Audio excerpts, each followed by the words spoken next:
Price Lord. கர்த்தருடைய நாமம் மட்டும் மகிமைப்படுவதாக. இன்று உபவாச நாள், 6வது நாள். இந்த உபவாச கூட்டத்திற்கு வந்திருக்கிற ஒவ்வொருவரையும் இயேசு கிறிஸ்துவின் இன்ப நாமத்தினால் என் அன்பின் வாழ்த்துக்களை தெரிவித்து வரவேற்கிறேன். ஹல்லேலூயா, ஆமென். எசேக்கியேல் தீர்க்கதரிசி நம்ம பார்த்துட்ருக்குறோம். எசேக்கியேல் தீர்க்கதரிசி புக்கு பார்த்துட்ருக்குறோம். அதில் 29வது அதிகாரம் நம்ம பார்க்க வேண்டிய ஒரு முக்கியமான பகுதியாக இருக்கிறதுனால நம்ம அதை தெளிவாக இன்றைக்கி நம்ம பார்க்கலாம். 29ஆம் அதிகாரம் 3லிருந்து 6 வரைக்கும் இப்போ வாசிக்கலாம். சரியா? கர்த்தராகிய ஆண்டவர் சொல்லுகிறார், எகிப்தின் ராஜாவாகிய பார்வோனே, நீ உன் நதிகளின் நடுவிலே படுத்துக்கொண்டு, என் நதி என்னுடையது, நான் அதை எனக்காக உண்டு பண்ணினேன் என்று சொல்லுகிற பெரிய முதலையே, இதோ நான் உனக்கு விரோதமாய் வந்து உன் வாயிலே துறடுகளை மாட்டி உன் நதிகளின் மச்சங்களை உன் செதில்களில் ஒட்டி கொள்ளும்படி செய்து உன்னை உன் நதிகளின் நடுவிலிருந்து துரத்தி விடுவேன். உன் நதிகளின் மச்சங்கள் எல்லாம் உன் செதில்களில் ஒட்டி கொண்டிருக்கும். உன்னையும் உன் நதிகளின் எல்லா மச்சங்களையும் வனாந்தரத்திலே போட்டு விடுவேன். வெட்ட வெளியிலே விழுவாய், நீ சேர்த்து கொள்ளப்படுவதில்லை. உன்னை பூமியின் மிருகங்களுக்கும் ஆகாயத்தின் பறவைகளுக்கும் இரையாக கொடுப்பேன். அப்பொழுது எகிப்து தேசத்தின் குடிகள் எல்லாரும் நான் கர்த்தர் என்று அறிந்து கொள்வார்கள். அவர்கள் இஸ்ரவேல் வம்சத்தாருக்கு நாணர் கோணலாய் இருந்தார்களே அப்படின்னு சொல்லிட்டு எகிப்து மன்னன் பார்வோனை நோக்கி பேசுகிற வார்த்தை, ஆண்டவர் பேசுகிற வார்த்தை இங்கே இருக்குது. இதுக்கு சம்பந்தப்பட்டது எங்கே இருக்குது அப்படின்னு சொன்னால், யாத்ராகமம் 7ஆம் அதிகாரம் 14லிருந்து 21 வரைக்கும் இருக்குது. எடுங்க, யாத்ராகமம் 7ஆம் அதிகாரம் 14லிருந்து 21வது வசனம் வரைக்கும். அப்பொழுது சொல்லுங்கள், அப்படி சொல்லுங்கள். அப்பொழுது கர்த்தர் மோசேயை நோக்கி, பார்வோனின் இருதயம் கடினமாயிற்று, ஜனங்களை விடமாட்டேன் என்கிறான். காலமே நீ பார்வோனிடத்துக்கு போ, அவன் நதிக்கு புறப்பட்டு வருவான். நீ அவனுக்கு எதிராக நதியோரத்திலே நின்று சர்ப்பமாக மாறின கோலை உன் கையிலே பிடித்து கொண்டு அவனை நோக்கி, வனாந்தரத்திலே எனக்கு ஆராதனை செய்ய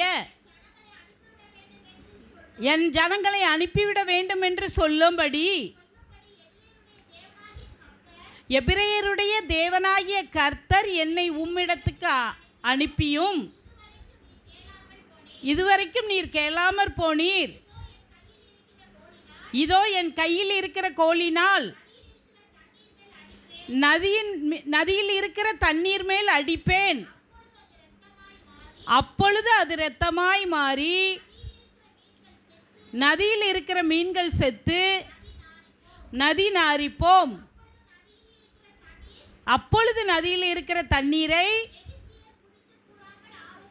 எகிப்தியர் குடிக்க கூடாமல் அரோசிப்பார்கள். இதனால் நானே கர்த்தர் என்பதை அறிந்து கொள்ளுவாய் என்று கர்த்தர் சொல்லுகிறார் என்று சொல் என்றார். மேலும் கர்த்தர் மோசேயை நோக்கி, நீ ஆரோனிடத்தில் உன் கோலை எடுத்துக்கொண்டு எகிப்தின் நீர்நிலைகளாகி அவர்கள் வாய்க்கால்கள் மேலும் நதிகள் மேலும் குளங்கள் மேலும் தண்ணீர் நிற்கிற எல்லா இடங்கள் மேலும் அவைகள் இரத்தமாகும்படிக்கு உன் கையை நீட்டு. அப்பொழுது எகிப்து தேசம் எங்கும் மரப்பாத்திரங்களிலும் கற்பாத்திரங்களிலும் இரத்தம் உண்டாயிருக்கும் என்று சொல் என்றார். கர்த்தர் கட்டளையிட்டபடி மோசேயும் ஆரோனும் செய்தார்கள். பார்வோனுடைய கண்களுக்கு முன்பாகவும் அவன் ஊழியக்காரரின் கண்களுக்கு முன்பாகவும் நதியில் உள்ள கோலை ஓங்கி நதியில் உள்ள தண்ணீரை அடிக்க நதியில் உள்ள தண்ணீரை அடிக்க நதியில் உள்ள தண்ணீரெல்லாம் இரத்தமாய் மாறி போயிற்று. நதியின் மீன்கள் செத்து நதி நாறி போயிற்று. நதியின் தண்ணீரை குடிக்க எகிப்தியருக்கு கூடாமற் போயிற்று. எகிப்து தேசம் எங்கும் இரத்தமாய் இருந்தது. படிச்சிட்டோமா? சரி, இப்போ நீங்கள் 2 பகுதியும் நம்ம எசேக்கியேல்லையும் வாசித்திருக்கோம், யாத்திராகமத்திலையும் வாசியிருக்கோம். எதுக்காக எசேக்கியேல் தீர்க்கதரிசி இங்கே வந்த வார்த்தையை குறித்து ஆண்டவர் அங்கேயே பேச வச்சாருன்னு சொல்லி நம்ம பார்க்க போகிறோம். சரியா? இப்போ முதல்ல நம்ம என்ன பார்க்குறோம் அப்படின்னு சொன்னால், காலமே நீ பார்வோனிடத்துக்கு போ, அவன் நதிக்கு புறப்பட்டு வருவான், நீ அவனுக்கு எதிராக நதியோரத்திலே நின்று சர்ப்பமாக மாறின கோலை உன் கையிலே பிடித்து கொண்டு. யார் கையில்? இப்போ மோசேயை குறித்து மோசேயிட்ட ஆண்டவர் சொல்கிறார், உன் கையில் சர்ப்பமாக மாறிச்சுல அந்த கோல், அதை எடுத்து உன் கையில் பிடிச்சிட்டு நீ என்ன செய்யணும்? அதை எடுத்து அந்த பார்வோன் நதிக்கு காலையிலே வருவானா. எத்தனை மணிக்கு? ஒரு 3 மணி வச்சுக்கோங்களேன். 3 மணிக்கெல்லாம் புறப்பட்டு வருவான், நீ அவனுக்கு எதிராக நதியோரத்தில் நின்று சர்ப்பமாக மாறின கோலை தூக்கி பிடிச்சிட்டு எங்களை ஆராதனை செய்ய நீ விடு அப்படின்னு யார் சொன்னான்னா, நான் உன்கிட்ட சொல்லி வரல, என் எபிரேயருடைய தேவனாகிய கர்த்தர் என்னை உம்மிடத்துக்கு அனுப்பினார்னு சொல்லு. யார் அனுப்புனா? எபிரேயருக்கு தேவனாகிய கர்த்தர் என்ன உன்கிட்ட அனுப்புனாருன்னு நீ தைரியமாக சொல்லு. இதுவரைக்கும் நான் என்ன சொல்லியும் நீர் கேளாமல் போனீர். இதோ என் கையில் இருக்கிற இந்த கோலினால் நதியில் இருக்கிற தண்ணீரை அடிக்க போகிறேன், அது இரத்தமாக மாறப்போகுது. அப்போ அந்த தண்ணியை யாரும் குடிக்க முடியுமா? குடிக்க முடியாது தானே அப்படின்னு சொல்லி சொல்கிறார். இது இங்கே இருக்குது. அப்படியே நம்ம எசேக்கியேலுக்கு போவோம். மனுபுத்திர 3வது கர்த்தராகிய ஆண்டவர் சொல்கிறார், எகிப்தின் ராஜாவாகிய பார்வோனே, நீ உன் நதிகளின் நடுவிலே படுத்துக்கொண்டு. எத்தனை மணிக்கு வராரு? காலையில் ஒரு 2:30 மணிக்கு வராருன்னு வச்சுக்கிடுவோம். 3 மணிக்கெல்லாம் வந்துட்டு நதியில் படுத்துக்கிட்டு என்ன சொல்கிறாராம்?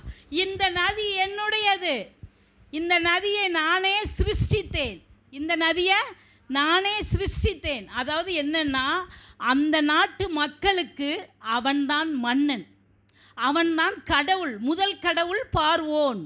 முதல் கடவுள் எகிப்தில் யாரெல்லாம் ஆள்றாங்களோ அவங்களுக்கு பொதுவான பேர் பார்வோன்.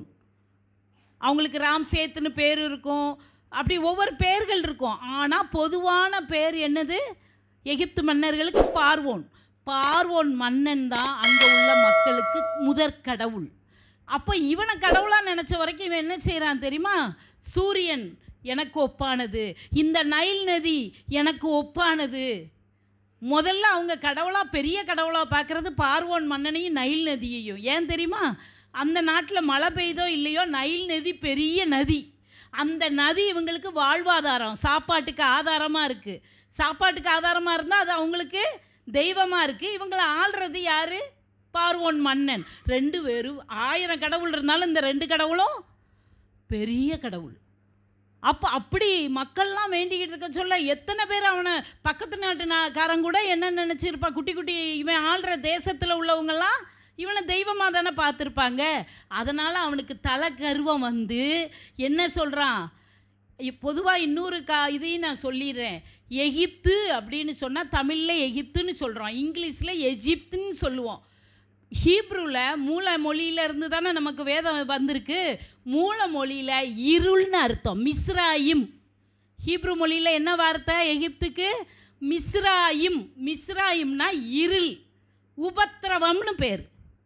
அப்போ இருளையா இருக்கிற ஒரு தேசத்தை ஆள்கிறவன் யாராக இருப்பான்? சாத்தான். இருளாக இருக்கிற தேசத்தை ஆளுகிறவன் யார்?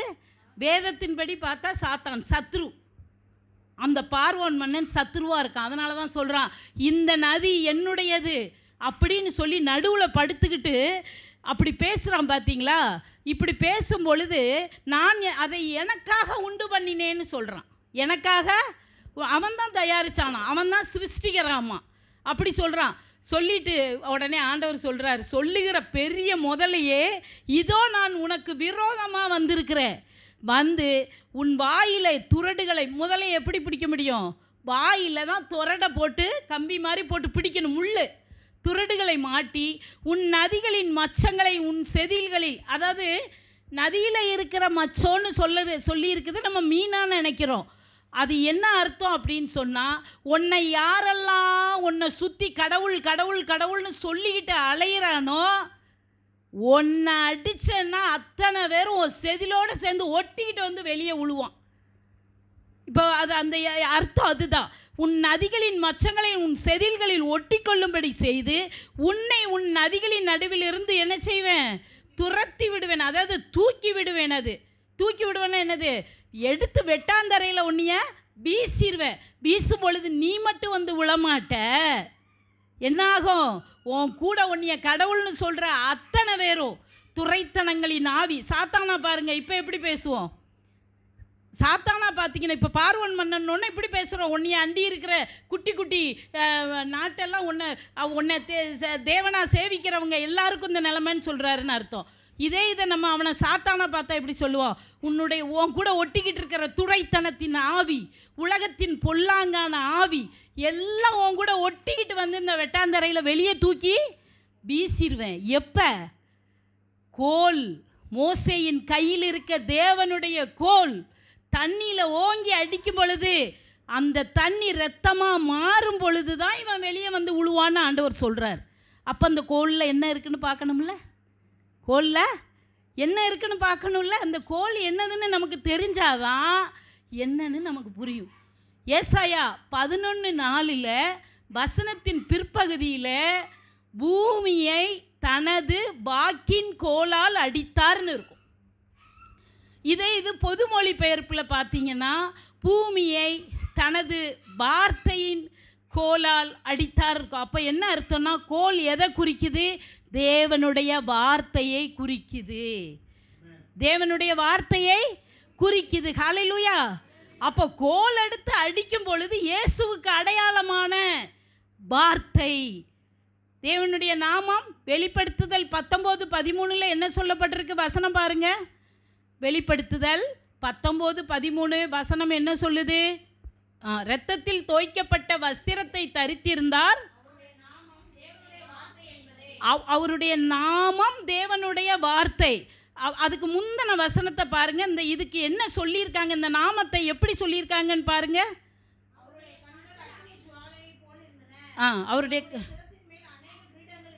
அவருடைய சிரசின் மேல் தெரியாத நாமம்னா என்னது? சீக்ரெட், ரகசியம். ஒரு நாமம் தரிக்கப்பட்டிருக்கு. என்ன நாமம்? தேவனுடைய நாமம் வார்த்தை என்பது. அப்போ வார்த்தை உள்ள இருந்தா, இரத்தத்தில் தோய்க்கப்பட்ட வஸ்திரம் மேலே இருக்கு. வார்த்தை எனக்குள்ள இருந்தா அவருடைய இரத்தம் என்ன ஆளுகை செய்து என்னை பாதுகாக்குதுன்னு அர்த்தம். ஹல்லேலூயா. இதுதான் அந்த ரகசியம். இதுதான் அந்த ரகசியம். ரகசியமாக ஒரு வார்த்தை இருக்குது, அவர் நாமம். அப்படின்னா அவருடைய ரத்தம் எனக்குள்ளே இருக்கும் பொழுது இரத்தத்தால் தோய்க்கப்பட்ட வஸ்திரம் மாம்சத்தின் மேலே இருக்கிறது. யோவான் 1:14 என்ன சொல்லுகிறது? வார்த்தை மாம்சமாகி சத்தியத்தினாலும் கிருபையினாலும் நிறைந்தவராய் அப்படின்னு வார்த்தை இருக்குது. வார்த்தை மாம்சமாகுது. அப்போ வார்த்தை தானே. ஆதியில் பழைய ஏற்பாட்டு காலத்தில் வசனம் என்ன இருந்தது? ஆதியாகமம் 1:1 என்ன வசனம் சொன்னது? ஆதியிலே வார்த்தை இருந்தது. அப்போ பழைய ஏற்பாட்டில் இயேசு கிறிஸ்துன்னு சொல்கிறதுக்கு பதிலாக கிறிஸ்து இயேசு மீட்பர், இங்கே ரட்சகர்.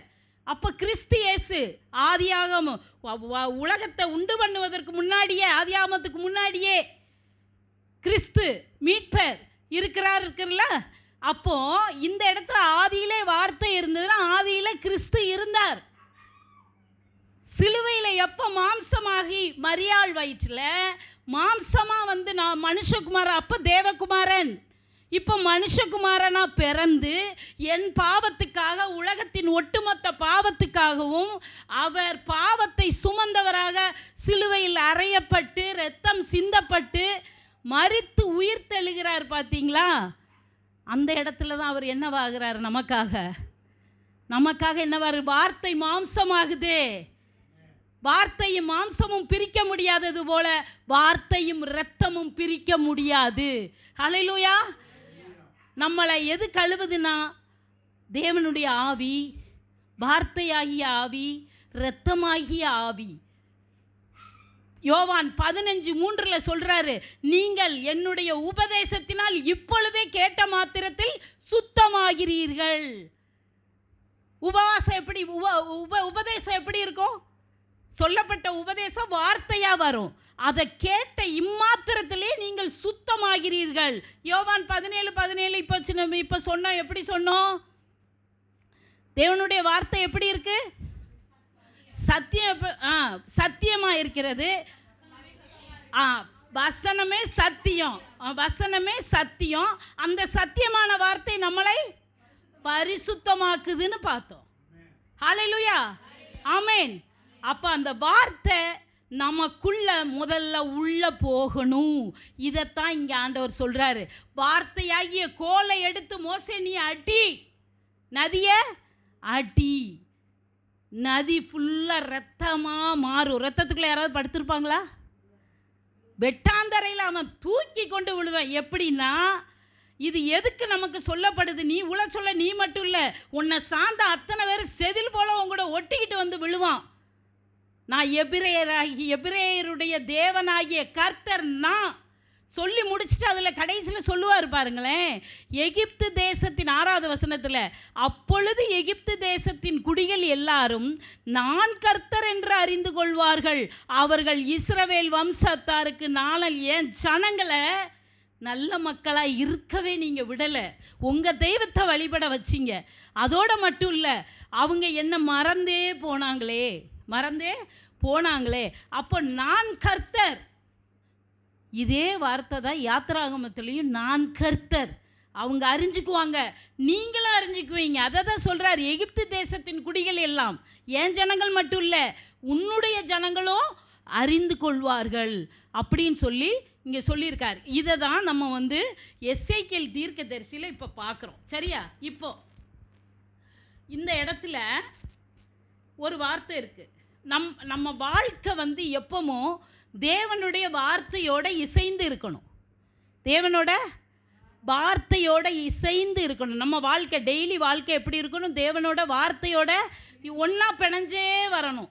அதனால தான் நம்ம வேதத்தை படிக்க சொல்கிறது. அடுத்த வாரம் படிச்சுக்கிடுவோன்னா அன்னைக்கு தேவனுடைய வார்த்தையோடு நம்ம எப்படி ஒன்றா இருக்க முடியும்? இருக்க முடியாது. இப்போ ஒன்று பார்த்தோம்ல, அங்கே என்ன சொன்னார்? மரப்பாத்திரத்தின் மேலும் கல்லின் மேலும் சொல்லி பார்த்தோமா? யாத்திராகமம் எடுத்து பாருங்கள் ஒரு நிமிஷம். நம்ம அதை இப்போ ஒரு நிமிஷம் தியானிச்சிடலாம். 19வது வசனம் வாசி. நீ ஆரோனிடத்தில் இப்போ பாருங்களேன், முதல்ல மோசேயை கோலை வாங்க சொன்னாரா? நதியில் அடிக்க சொன்னாரா? இப்போ என்ன சொல்கிறாரு? நீ ஆரோனிடத்தில் உன் கோலை எடுத்துக்கொண்டு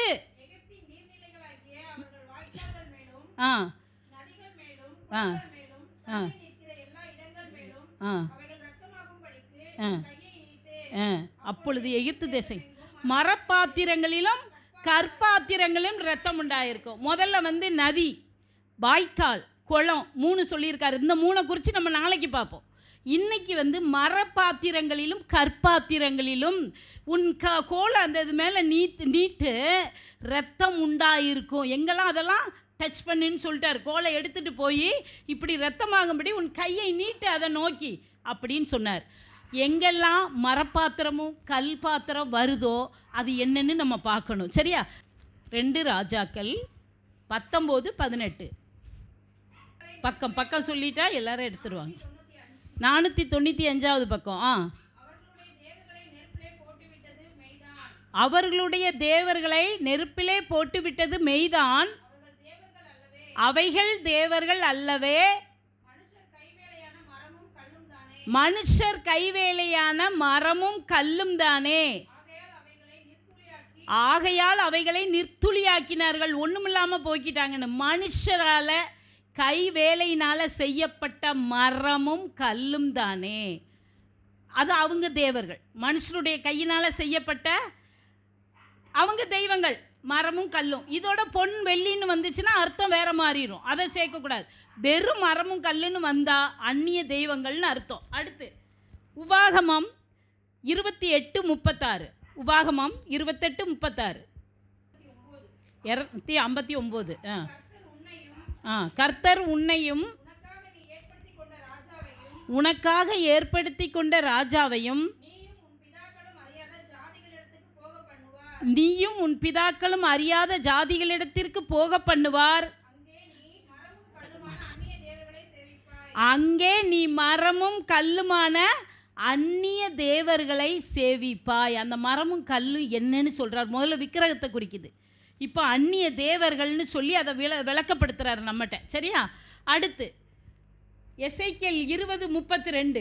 எசேக்கியேல் இப்போ நம்ம பார்த்துட்டு இருந்தோம் இல்லையா? எசேக்கியேல் 20:32 அந்த அந்நிய தெய்வத்தை நீங்கள் என்ன பண்ணுவீங்க அப்படின்னு போட்டிருக்காரு.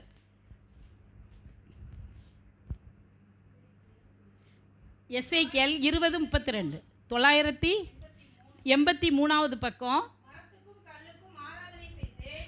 அவ்வளோதான். மரத்துக்கும் கல்லுக்கும் அப்போ என்ன செய்கிறோம்? அந்நிய தேவர்களுக்கு ஆராதனை செய்து என் ஜனங்களை நாணற்கோணலாக்கினீர்களே, ஒன்றுமில்லாமல் ஆக்கிவிட்டீங்களே அப்படின்னு சொல்கிறார்.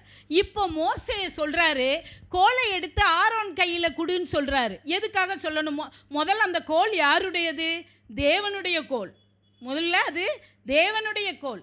அடுத்து மோசே கையில் கொடுக்குறாரு, இதை நீ இப்படி செய்யின்னு சொல்கிறாரு. இப்போ சொல்கிறாரு, மோசே உன் கோலை எடுத்து அவன் கையில் கூட. அது தேவனுடைய கோல் தான், தேவனுடைய வார்த்தை தானே, மோசையோட வார்த்தை இல்லையே.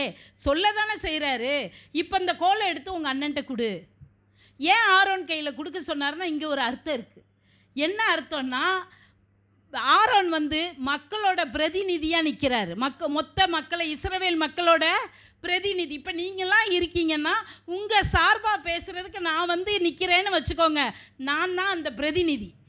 இவங்களை கூட்டிகிட்டு போய் வனாந்தரத்திலே நடக்கும் பொழுது தேவனை வேண்டிக் கொள்ள ஆசரிப்பு கூடாரம் கெட்டுறாங்க இல்லையா? அந்த ஆசரிப்பு கூடாரத்திற்கு யார் ஆசாரியனாக நிற்கிறான்னா அந்த ஆரோன் தான். மக்களுக்கு சார்பாக அவன் தான் நிற்கிறான். உள்ள வேண்டிக்கிறதுக்கும் பலிபீடத்தில் போய் ரத்தத்தை தெளிக்கிறதுக்கும் யார் நிற்கிறா? மக்கள் சார்பா பிரதிநிதியா? ஆரோன் தான் ஆசாரியனாக நிற்கிறான். இன்னைக்கு அதே ஆசாரியர்களாக நம்மளை ஆண்டவர் பார்க்குறாரா இல்லையா? வசனம் சொல்லுதா, நீங்கள் ராஜாக்களும் ஆசாரியர்களாக இருக்கிறீர்கள்னு சொல்லியிருக்காரா? சொல்லியிருக்காரு தானே? ஆமேன். அப்போ அந்த கோல் இன்னைக்கு நம்ம கையில் கொடுக்கப்பட்டிருக்கா இல்லையா? அந்த வார்த்தை கொடுக்கப்பட்டிருக்கா இல்லையா? சத்தியம் இதில் விளங்குதா? அதே கோல் அன்றைக்கு ஆரோன் கையில் எடுத்துக்கொடுன்னு சொன்ன மாதிரி அதே வார்த்தை இந்த வேதம், பரிசுத்த வேதாகமம் இந்த கோலை எடுத்து இயேசுவோட அடையாளமாக, வார்த்தையின் அடையாளமாக நம்ம கையில் கொடுக்கப்பட்டிருக்கு. அந்த வார்த்தையை நான் டெய்லி எடுத்து என் வீட்டை பற்றி, என் குடும்பத்தை பற்றி, என் பொருளாதாரத்தை பற்றி, என் தொழிலை பற்றி அடுத்தவங்களுக்காக நான் வார்த்தையை கிளைம் பண்ணி உரிமை பாராட்டி எனக்கு என்று நான் பேசும் பொழுது வார்த்தை எனக்குள்ள டெய்லி கிரியை செய்து, ஹல்லேலூயா, வார்த்தை எனக்கு உதவி செய்து, எனக்கு கிரியை செய்து, அதனால் எனக்கு ஒவ்வொரு நாளும் புது புது ஆசீர்வாதங்களை கர்த்தர் எனக்கு அருளி செய்திருக்கிறார். ஹல்லேலூயா. இப்போ ஆரோன்ட்ட ஏன் கோலை கொடுத்தாருன்னு இப்போ தெரியுதா? நான் ஒரு ஆசாரியன், மற்றவர்களுக்காக ஆண்டவர்கிட்ட நான் பரிந்து பேசுவேன். ஜெபம் சொல்கிறாங்களா யாராவது உட்காந்துட்டு? கிறிஸ்தவங்கன்னா என்ன சொல்கிறாங்க? நம்ம ஆசாரியன்னு எப்படி தெரிஞ்சுக்கலாம்? அக்கா எனக்கு உடம்பு முடியலக்கா, எனக்காக ஜெபிச்சுக்கோங்கன்னு சொல்கிறாங்கல்ல. அப்போ நீங்கள் யாராக இருக்கிறீங்க ஆண்டவர்கிட்ட? ஆசாரியனை மற்றவர்களுக்காக பரிந்து பேசுகிறவன் ஆசாரியன் ஆண்டவர்கிட்ட போய் பேசுகிறது. அந்த வேலையை நமக்கு கொடுத்துருக்கார். நீங்கள் ராஜா, நான் ராஜா, நான் ஆசாரியன்னு இயேசு சொன்னது போலவே நம்மளையும் அப்படியே பார்க்குறார், ஜெராக்ஸாக பார்க்குறார். அப்போ அந்த ஆசாரிய கோத்திரத்துக்கு அண்ணன் தம்பி தான். ஆனால் ஆலயத்துக்குள்ளே வேலை செய்ய போட்டது மக்களெல்லாம் வழி நடத்தி கூட்டிகிட்டு போக மோசே. அதே அவருக்கு அண்ணன் யார்? ஆலயத்துக்குள்ள ஆண்டவருக்கு பணிவிடை செய்ய மக்களின் பிரதிநிதியாக நிற்கிற ஆசாரியனாக ஆண்டவர் பார்த்துருக்கார். அதே ஆசாரியனாகவும் நம்மளை இன்னைக்கு ஆண்டவர் பார்க்குறாரு. அதனால தான் அவருடைய வார்த்தையை எடுத்து இன்னைக்கு நம்ம கையில் கொடுத்துட்டாரு. ஹல்லேலூயா. கோல், அதுதான் கோல். நமக்கு பூமியை தனது வாக்கின் கோலால், வார்த்தையால் ஆண்டவர் அடித்தார். ஏன் அந்த பூமி ரத்தமா? ஏன்னா சிலுவைக்கு முன்னாடி தான் இந்த பொல்லாங்கனான பிசாசு சாத்தான் கையில் இந்த உலகம் இருந்துச்சு. சிலுவைக்கு முன்னாடி. சிலுவைக்கு பின்னாடி இயேசு சிலுவையில் நமக்காக, நம்ம பாவத்துக்காக பாடுகளை சுமந்து சிலுவையில் வெற்றி சிறந்தார் பாருங்க. மரித்து 3ஆம் நாள் உயிர் தெழுந்தார் பாருங்களேன்.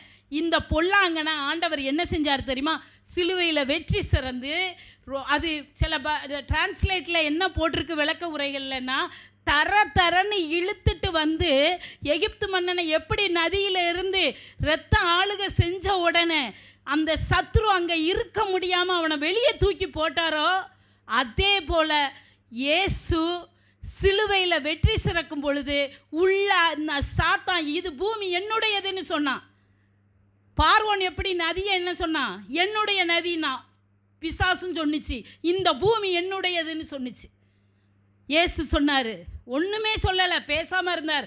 சிலுவையில் வெற்றி சிறந்த பிறகு என்ன செஞ்சார்? இந்த பூமி உனக்குரியது இப்போ இல்லை அப்படின்னு சொல்லிட்டு என்ன பண்ணுறாரு? பூமியில் அவனை தரன்னு இழுத்து வெட்டாந்தரையில் தூக்கி கொண்டு போட்டார். ஒன்றும் இல்லாமல் ஆக்கி போட்டார். அதனால தான் படிக்கிறோம், துரைத்தன ஆவிகளையும் அதிகாரங்களையும் அவனிடமிருந்து உரிந்து கொண்டு சிலுவையிலே வெற்றி சிறந்தார்னு படிக்கிறது இதனால தான் படிக்கிறோம். நம்ம வேதத்தை படிக்கும் பொழுது, ஆராயும் பொழுது, தேடி ஆராயும் பொழுது அதிலிருந்து நம்ம சத்தியமான வசனங்களை அறிஞ்சுக்கணும். அதனால தான் அந்த வசனம் சத்தியமே வசனம், வசனமே சத்தியம். அதை கேட்ட இம்மாத்திரத்திலே நீங்கள் சுத்தமாகிறீர்கள். ஆண்டவர் அந்த வசனத்தை நமக்காக சொல்லி வச்சிருக்கார். இப்போ இந்த மரமும் கல்லும் அப்படின்னு சொல்கிறத எதுக்கு சொல்கிறார்? அதை நோக்கி நீட்டுன்னா என்ன அர்த்தம்? அது மேலே அந்த கோல் வார்த்தை படும் பொழுது, வார்த்தையாகிய இயேசு அதை தொடும் பொழுது, அந்நிய தேவமான விக்கிரமாவது ஒன்றாவது டச் பண்ணுறதுக்கு கையை நீட்டு, ரத்தம் ஆளுகை செய்யும். அந்த கல் பாத்திரத்தில், மரப்பாத்திரத்துலலாம் என்ன இருக்குமா? தேவனுடைய ரத்தம் ஆளுகை செய்யுமா? விக்கிரகங்களாவது ஒன்றாவது ஒன்றும் இல்லாமல் நிர்த்துளியாக்கி போடுவார்னா ஒன்றும் இல்லாமல் ஆக்கி போட்டுருவாருன்னு சொல்லிட்டு வேத வசனம் நமக்கு கற்றுக் கொடுக்குது. ஹல்லேலூயா. எவ்வளோ பெரிய சத்தியத்தை யாத்ராகமத்தில் சொல்லி கொடுத்த ஆண்டவர் நமக்கு சொல்லி கொடுத்துருக்கார் பாருங்கள். எசேக்கியேல் தீர்க்கதரிசி மூலமாக நமக்கு பேசியிருக்காரு. அப்போ இதிலேருந்து பார்த்துக்கோங்க. ஏன்னா இப்போது ரத்தம்னு பேசும் பொழுது, அண்ணன் தம்பியை கொள்ளும் பொழுது தம்பியோட ரத்தம் ஆண்டவரை பார்த்து கூப்பிட்டுச்சு இல்லை? அது ஆதியாகமம் 4:10 என்ன சொல்லுது பாடுங்க.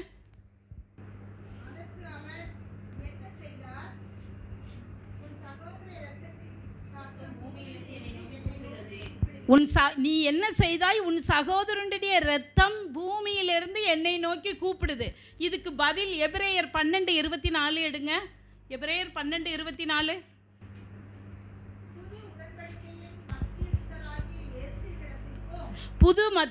புது உடன்படிக்கையாகிய மத்தியஸ்தராகிய இயேசுவினிடத்திற்கும்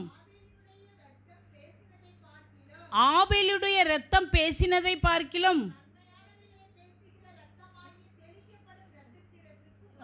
சேர்ந்தீர்களே. நன்மையான ரத்தம், நன்மையை பேசுகிற ரத்தம். அந்த ஆபேல் பேசினதை விட நன்மையை பேசின ரத்தமா? ஆபேல் என்ன பேசியிருப்பாருன்னு நினைக்கிறீங்க?